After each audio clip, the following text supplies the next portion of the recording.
Hello, BookTube. Well, it's a bleak and barren Monday here at Hyde Cottage. Usually I say that about Sunday because that's the day on which I get no mail, no free books through the slot in the front door. But today is a federal holiday here in the United States, so there's no mail today either. Now, the day was less bleak and barren in the morning because I got to hang out with the Rhodeses, with Chris and Giselle Rhodes. They got back in touch with me after a year.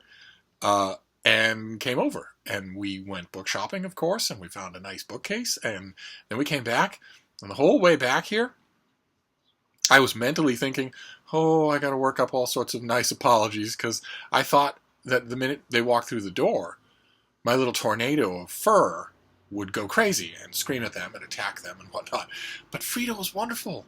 She was wonderful. The whole time that they were here, she was wonderful. So I didn't have having to excuse her at all.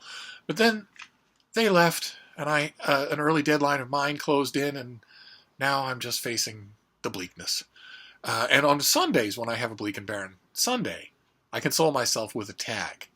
And yesterday I did the 28 random questions tag, which is just the kind of tag I like, because we know what our fellow booktubers, think about books, and we're going to hear what they think about books from now until the cows come home.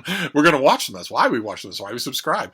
I love the tag questions that aren't about books, or that aren't mostly about books, so that I can learn a little bit more about the person. And that's why I love the 28 random questions tag.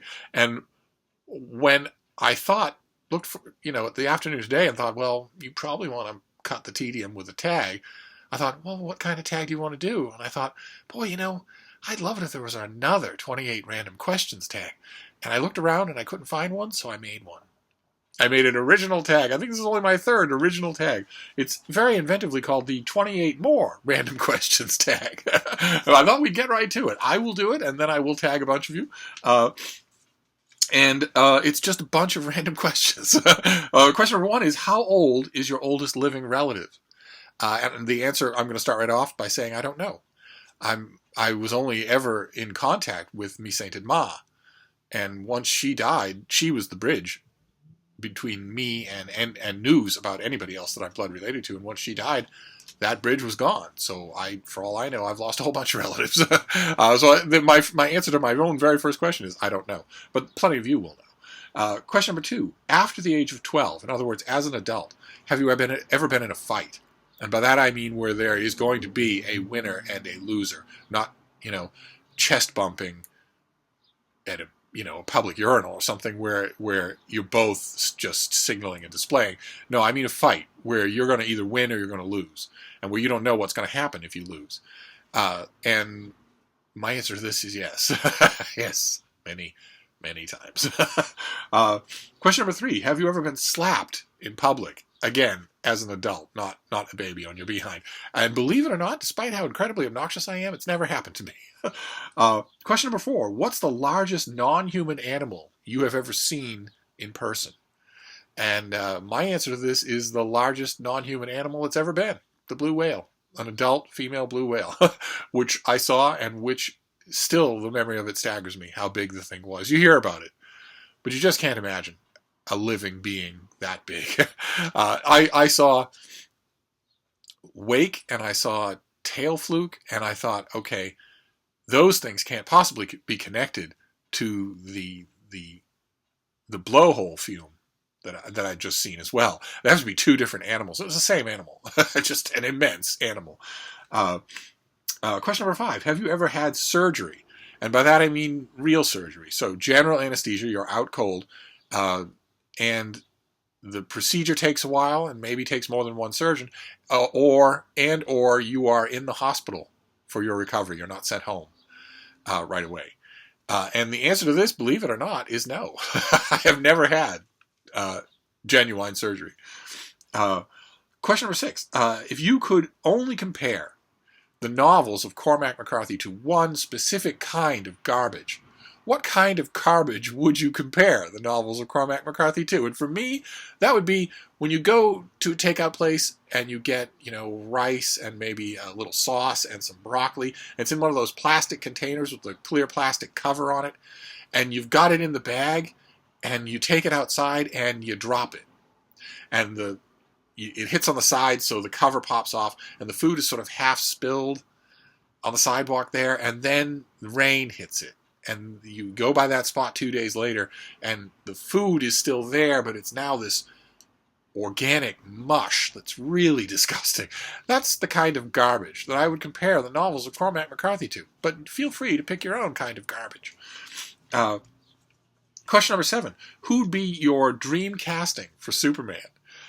Depends on what kind of Superman movie you mean. I think Superman is absolutely killed by the super serious, almost religious treatment of the character. I am a big fan of Superman, and it's pained me to see every single attempt at a Superman movie just fail, and I think I know why they fail. It's not because they're not eye-poppingly interesting to look at with special effects, and it's not because they're not skillfully directed, it's because they're deadly serious. They're not enjoyable. They're like church service. I think that what we should try instead, what the movie studio should, what DC Comics should try instead, is a lighter-hearted Superman, one who's still incredibly powerful, still stands for everything that's right, still is everybody's favorite hero, but is a little bit on the absurd side. So for a while, when I didn't think that, when I thought that a super serious Superman movie would work, my suggestion was The Rock, who, when he was in his, 10 years ago, he would have been perfect as Superman, I think. Everyone loved him. The key thing that's missing from all of the most recent Superman incarnations, and it wasn't missing from the Christopher Reeve version, for instance, or the George Reeves version that I love on TV, is that the modern Supermen who are in movies, big budget Hollywood movies, you can't picture anyone loving them. And the whole point of Superman is that people love him. They admire and respect him. He is their hero. He's not Batman with a red cape instead of a black cape. He's a different kind of person. And you can't imagine that happening with Brandon Routh or with Henry Cavill. You can't imagine it. I think if I had my way, we would have a bright, popping Technicolor Superman movie starring Patrick Warburton, who some of you will remember as Putty on Seinfeld, and who would be an older Superman, yes, but that'd be the whole point of the movie, is that he would be an older, established hero. Everyone would know him. Everyone would be happy with him. He would be an institution, stopping natural disasters, thwarting bank robbers with a quip. Imagine it. The thick spit curl, maybe gray at the temples, just to acknowledge the obvious fact. I think it would be fantastic, and I think it would pack people in. I bet you could almost see the Hollywood Reporter headline right now, finally, a Superman we can love. That would be my ideal casting even now. Let's see here. Question number 8. What is the greatest amount of physical pain that you have ever been in? I, fortunately, have never had kidney stones.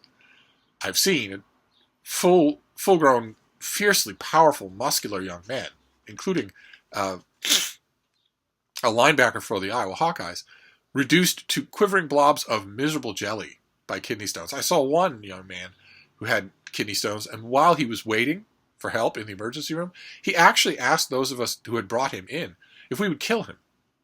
The pain was so bad. I've never had kidney stones, but I have been bitten, stung, and stabbed by every single poisonous animal outside of Australia, anywhere in the world. And I think the number one choice here goes to a scorpion in Arizona that zapped me when I was hiking along a riverbank. The river had receded quite a bit, so there was plenty of ground to walk on.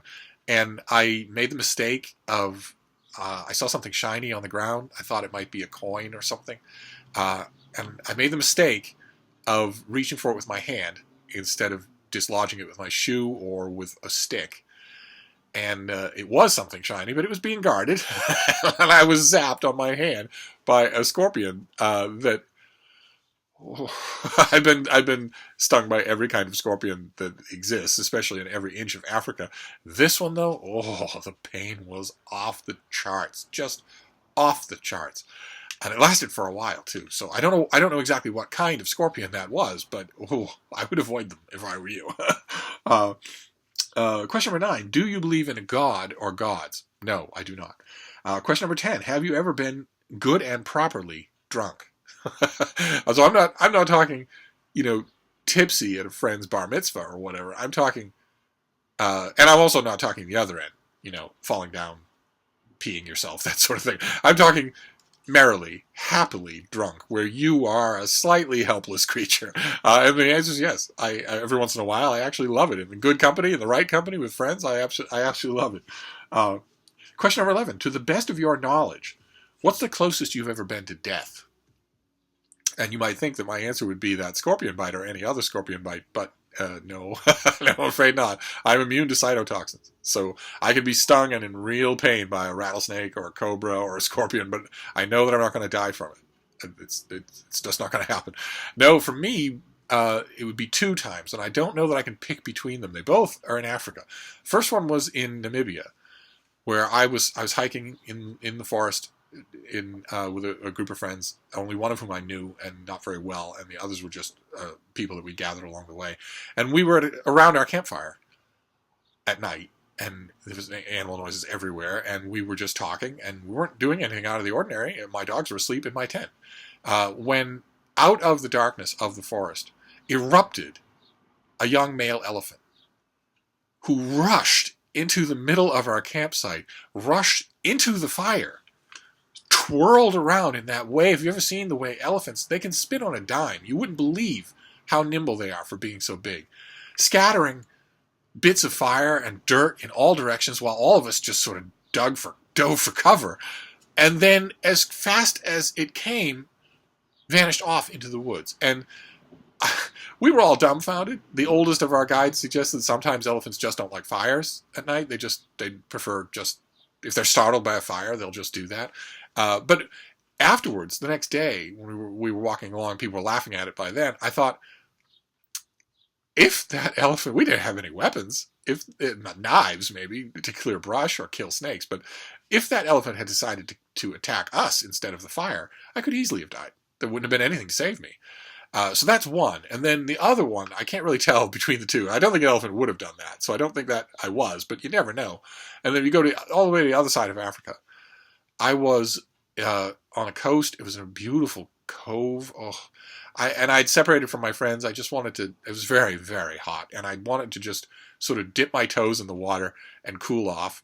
And I did, and then I waded in a little more to my knees, and then before I knew it, with the tide and the waves and with the peace of it all, I was up to my mid-thigh, no higher than that. It was well over my knee. And the whole time that I was standing there looking at this endless blue horizon with big flat-bottom clouds in the distance, I kept noticing the clumps of seaweed that were just sort of floating everywhere. And in the back of my mind, out of the corner of my eye, I kept noticing one clump of seaweed that kept getting closer. I kept thinking it's going to wash on shore near me. And then I thought, I came to my senses and thought, you're a little deep here. If you're in over your knees, you effectively can't run in water, and you might need to, because water is where sharks live. so I thought, all right, well, this was nice, but you should back up until you're up to your ankles again. So I started to back up. I sort of sloshed back a couple of steps, and the chunk of seaweed that had been getting closer and closer to me on my left-hand side bolted away because it was a shark, at least 8 feet long, and I'd consider that pretty close to death. If it had bitten me, I wouldn't have lived. I was nowhere near help. So anyway, I'm going to use both of those. It's a tie. Then question number 10. Which Star Trek character would the person who knows you best compare you to? And I wish the answer here were Captain Kirk, but no, I've actually had this happen. A number of people have already made this comparison. And it's Q from Star Trek The Next Generation.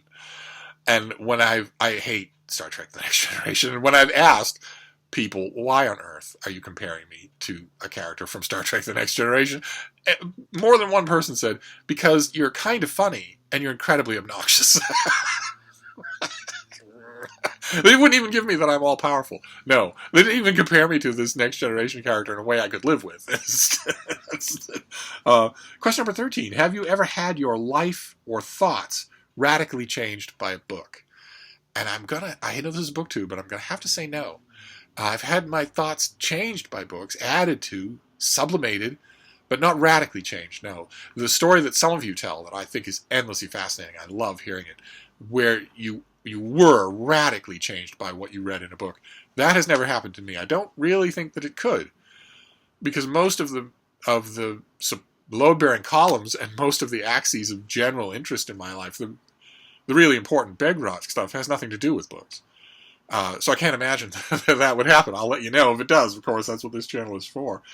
Question number 14. Is there a universally beloved classic that you just don't like? You admit that it's good. You admit that all sorts of people whose opinions you respect like it, but you don't. And for me, yeah, there are plenty. And one of the ones that I always feel the worst about is Madame Bovary, which I've read many times in French and in English, and I just don't see what the fuss is about. I don't like it at all. And I know people who worship it, so that would be for me. Question number 15. What is your dream profession? My dream profession would be to be a syndicated book reviewer. Not a venue here and a venue there, but a syndicated column that I write once a week that is run in enough venues, online, newspapers, magazines, whatnot, to make it a going wage for me. If I were a syndicated book columnist, there aren't many. If I were one, I think that would be my dream profession. I wouldn't have to tailor my views. If you have a syndicated column, you send it out, and somebody in Cincinnati doesn't like the last paragraph, they can just cut it. They've already paid, so I don't care. And I would have a central place, a place where the full column runs, so that you'd have to consult with that to know what the whole thing looked like. I think that would be it. But considering the uphill battle that I've had just finding more venues in 2018, I don't know. I don't even know how you would go about doing that. I think I would need a much bigger audience to even propose it. But that's my dream job. And in some ways, I think it's kind of nice to have a dream that is a distance away. Dreams should be that, something you strive for, rather than something that's right here at your elbow. I would still like it. I will see. It might happen. I didn't have in any imagination, did I think, that anything in my current life would happen. 10 years ago, I would, if you'd asked me, will there ever be a chance of this, I would have said absolutely not. So it could happen. Question number 16. Is there an entire genre or type of reading that you're bugged you still haven't explored adequately? And for me, it's self-help. It's self-help, self-improvement books. They're immensely popular, one of the biggest markets in the book world. And I've never had any interest in them. I've read a few of them, and they just bore me to tears. They seem to me to be constantly trying to teach people that I think should be things that I think should be completely self-evident. I don't have any problem with self-confidence. I don't have any problem with self-motivation. I don't have any problem with bad self-image. I don't seem to have any of the problems that these books are aimed at addressing, and that's not a good enough reason not to explore the genre, right?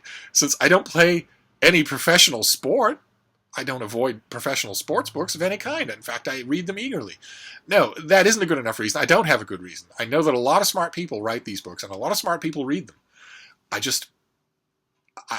In this one instance, I have allowed a rather juvenile consideration, whether or not the books personally appeal to me, to rule, and I shouldn't do that. So I always make this resolution, and I always fail to do it. But in the rest of 2018, I am going to make a point of reading every self-help book that comes my way. I'll never become an expert in the genre, but it does bug me that I haven't explored it that much. Question number 17. When you people watch, what is the main thing you tend to notice? And for me, it's whether or not the person has a dog.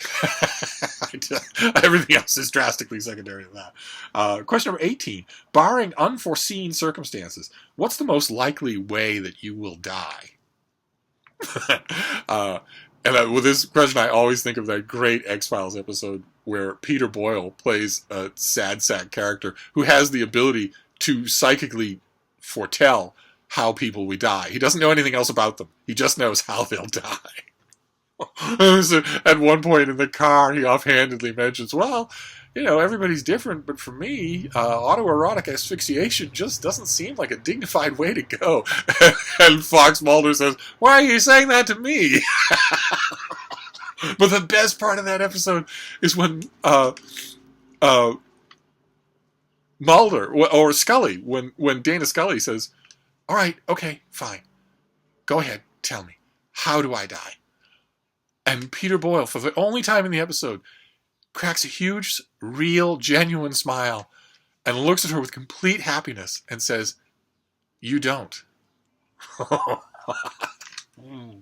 But in answer to my own question, the men in my family don't tend to live long. Right around now is when they tend to die for me. So it's a little bit of an uncomfortable question. And the end tends to be um, uh, strokes, really really bad strokes, crippling strokes that then become deadly, stuff like that. So of course it stalks my dreams as a nightmare, but it's usually that. There isn't a high incidence of anything else in my family. So, and thankfully, almost no incidence of dementia on either side. So, that's the thing that really scares me, is not dying. The thing that really scares me is living to 101 without having any idea who I am. But I'm going to guess a major stroke. We'll see, though.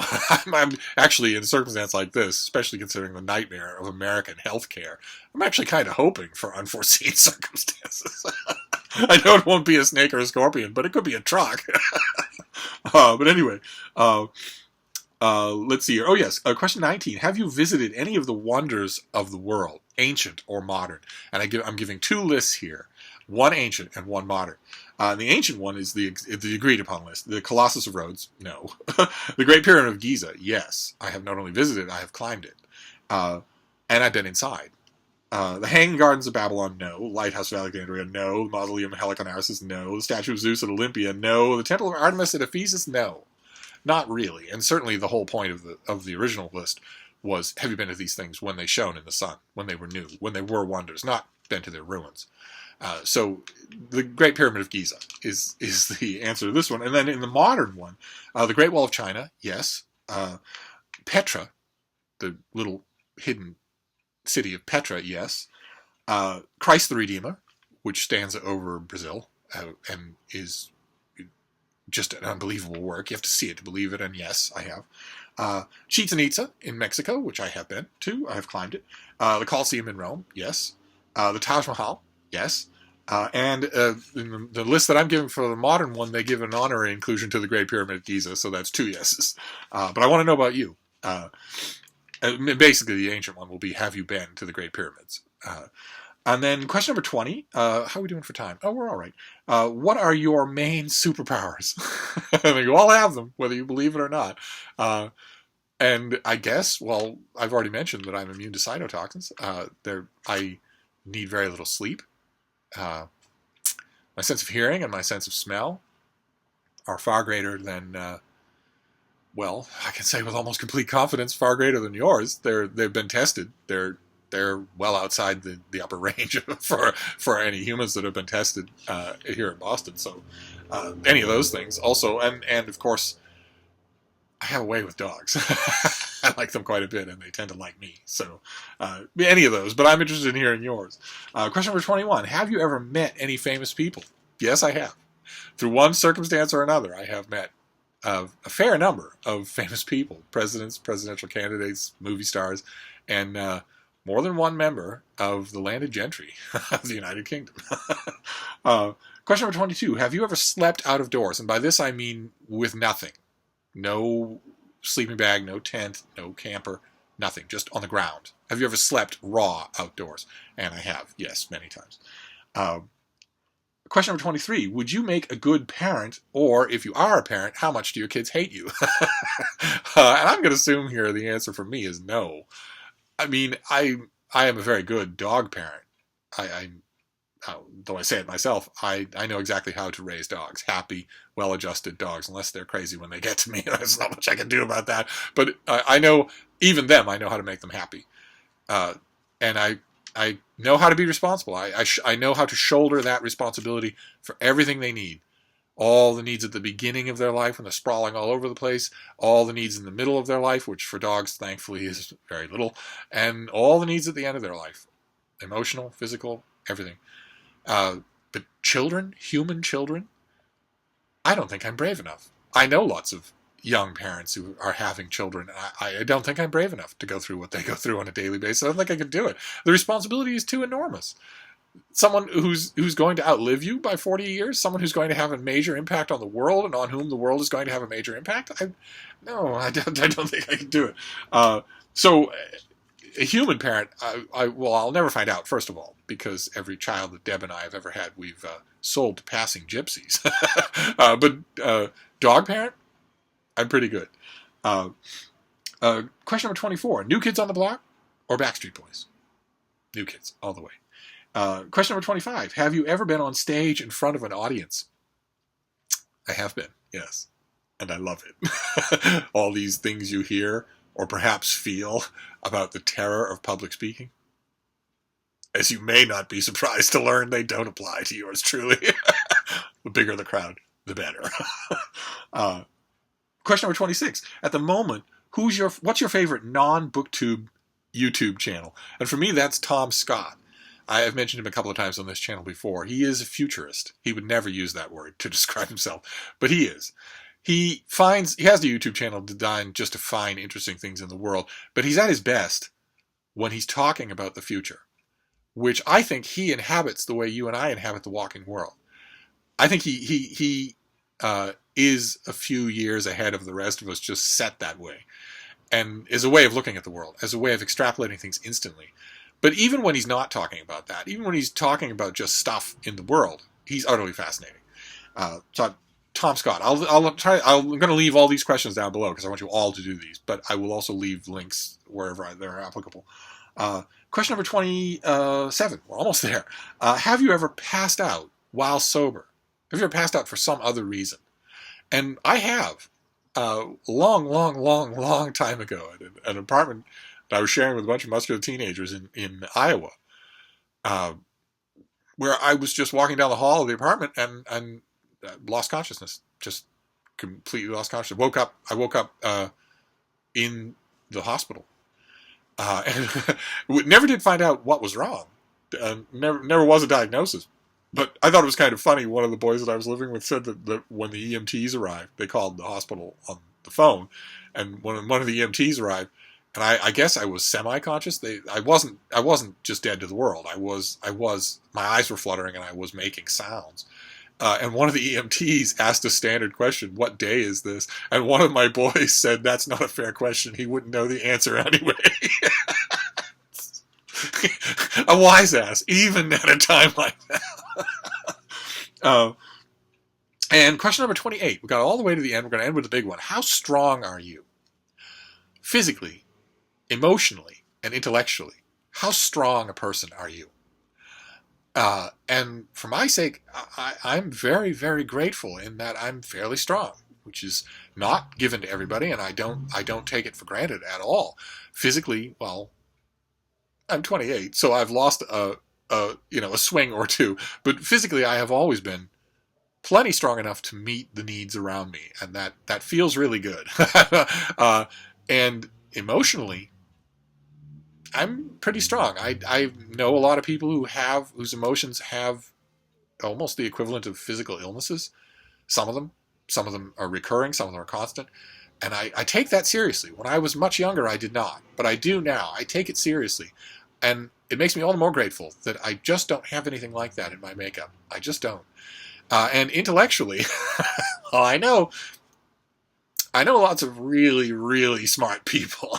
But even so, and I celebrate them for that, and I'm perfectly willing to acknowledge that I take a back seat to them when it comes to the things they do.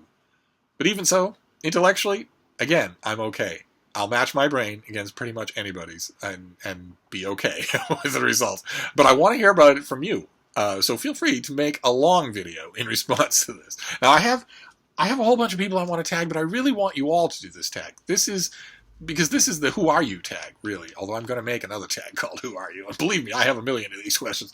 But for now, I tag, of course, Mark at Richardson Reads. Because I showed these questions to one of my boys, one of my current teenagers, my muscular teenagers, and he read through them. He said, "Dude, these are questions for old people." But I hadn't thought of when I was making the tag. And it's not true. Anybody can answer these questions. But, of course, I thought of BookTube's Old Salt. So Mark at Richardson Reads, Olive at a Book Olive, Roz, of course, even though I'm burying you in tags, you should do this one. Dave Wild at Wild Reads. I don't think I've ever tagged you, and I love your channel, so I'll make a link. This time I'm going to remember to put all the tags down below. Barter Hordes, Jennifer, insert literary pun here. Adam, if he'll do it. Jason Purcell, if he'll do it. And also Leah at Hide and Seek. If I don't think I've ever tagged you either. I want everybody to do this, but I want to hear from everybody. So feel free if I didn't tag you to do this. And there you go. That is an original tag for Memorial Day, for a bleak and barren Monday. So that is the 28 more random questions tag. And I'm going to wrap this up for now, and I will see you soon. Thank you, BookTube.